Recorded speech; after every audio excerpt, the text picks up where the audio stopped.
يعطيكم العافية شباب. هذا الجيزر عند أحد الإخوة، الشاب المسجل قبل مركب رداد خط، وهذا الرداد ممنوع يتركب في أي جيزر. ليش؟ لأنه ما في له سيفتي.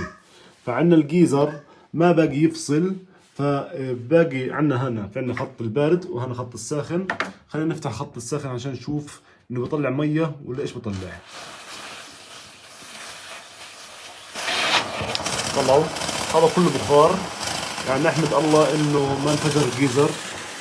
ضروري انه يتركب عندنا رداد خط مع سيفتي. الله يعطيك العافية.